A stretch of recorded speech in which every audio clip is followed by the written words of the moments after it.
Ladies and gentlemen, there's a lot of political alignment taking place in Kenya at the moment. And there have been a lot of changes in the political arena and the alignment and realignment taking place. But who stands to lose the most? I have been studying it from, for example, the Kenyan election question is being framed with the political and tribal lenses. So if you look, if that continues, then the people from the Luo community stands out to lose the most, especially in the post-Raila era, and also in this era where we are seeing ODM is dying. Let's go back history and realize that the people from the Luo community have been known and have been the longest opposition leader, opposition region. If you look at it, they have been the biggest thorn in the flesh of every administration that has taken power since independence. They were at it against Kenyatta Senior, they were at it against Moi, Kibaki, Uhuru Kenyatta, and even now Ruto. And only that's why Ruto pulled them to their side. And some handshakes have been able to at least alleviate that pressure that the ruling elites have been facing again in the Luo community.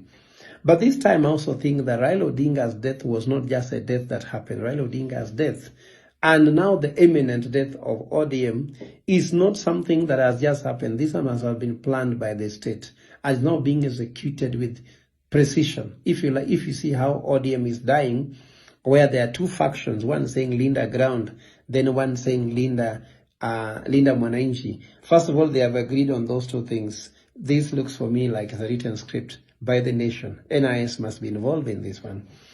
And that's why I do not buy any idea from any of those Linda Ground or Linda Jami, because anything they are doing to destroy ODM is actually now burying the Luo community actually politically, and if at all they begin from the point of view of tribal. And that's why I want to urge the Luo community, please do not frame your political problem now from the political lenses or tribal lenses. You might think by fighting and saying we, the Luo community, will help you, but it won't. You just need to stay together, but frame your problem from economic lens. That actually will be able to salvage the situation. Let me take you back the memory lane. That Raila Odinga handshake with Uhuru Kenyatta was about to ensure that development can take place because Luo Nyanzas had been perennially marginalized in the economic development. This means ultimately Raila was convinced that only by winning the presidency would actually be able to deliver the Luo nation.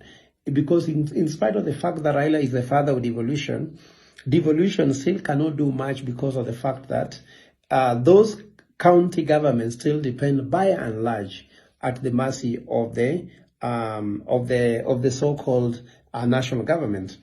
I'm sure I've seen of late that even Tuju is now trying to embrace an outsider to now become like the leader, because I saw recently Tuju actually endorse Sifuna.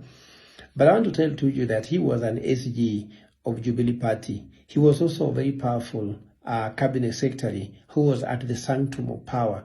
What did he do with that power to deliver to Raila Odinga the presidency Raila was looking for? Because there's a time Tuju really criticized Raila Odinga in Siaya and called Raila Odinga the king of poverty, to the point of view that it was even becoming impossible for Tuju to visit Siaya. Now he has actually turned around, and maybe that's why Raila Odinga never trusted him. Raila was criticizing him, and of course Raila elevated people like the Sifunas. But I want to say that this is not the time to call people names. This is the time for the Luo community to come together and define their problem from the political lens and use economy. Define their problem from economic perspective, education for their children, healthcare for the community, food security for the community, jobs for the youth, infrastructure. These should be able to take them away from there. Let them unite around economic issues, not political issues and tribal issues. By saying, oh, that community was not with us this time, let us go this direction, that won't help them. Because this thing has been crafted to finish them. And I want to tell them, if they continue that direction without listening to what I'm trying to tell you, you discover in 2027, we will be having B2C negotiation. B2C means that business to customer, meaning that there will be no single Luo entity that can negotiate with the government. We shall be negotiating as individuals in our weaknesses. But if we remain together and craft our agenda around the economy, then we can actually negotiate as an economic bloc, not as a political bloc, not as a tribal bloc. Because William Ruto has already ensured Raila Odinga is not there. He's now ensuring ODM is not there. So he'll be talking to leaders individually, and they'll be swearing allegiance to him individually, not as a community, not as a party. And that is what William Ruto is. Divide and rule, and he's dividing the Luo nation as much as he can. He's dividing Raila's party the much he can, and he'll be very happy to have a weak ODM and a weak Luo community, because then he can rule with the tyranny, and you know those are the rules of a dictator. I want to say that as this is ongoing, you go to every media, all MPs and senators are busy really talking nicely how really the Kenyan problem can be solved. And some of them actually are becoming very popular at just discussing the Kenyan problem.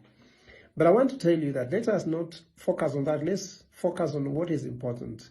Restoring governance, meritocracy, and economic direction in Kenya should be our main path.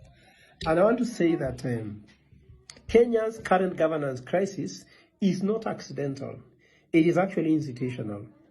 The constitutional promise of accountability, devolution, and economic transformation has been weakened by failing oversight institutions, politicized enforcement mechanisms, and leadership that prioritizes political survival over national productivity. I want to say that the erosion begins with weakened institutional checks.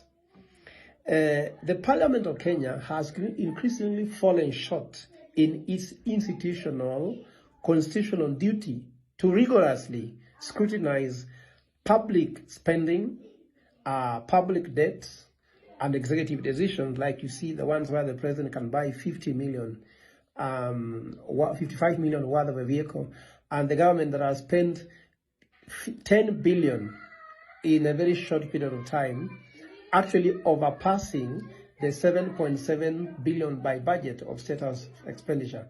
And the State House doing, the Parliament is doing nothing. They're just busy in rallies, in funerals, lecturing Kenyans how our problem can be solved when we go to Singapore. So oversight has too often been procedural rather than actually being consequential. They just do it by procedure.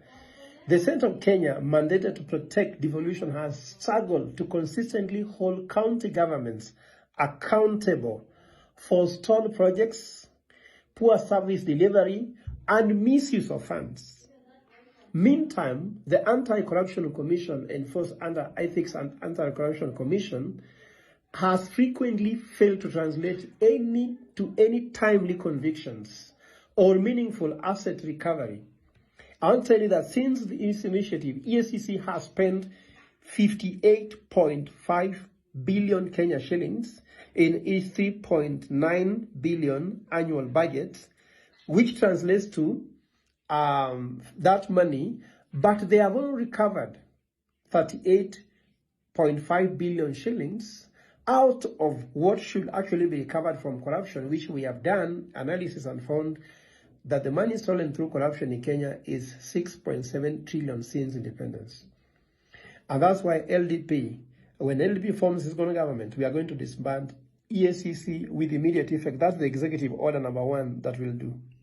God bless you, and God bless Kenya.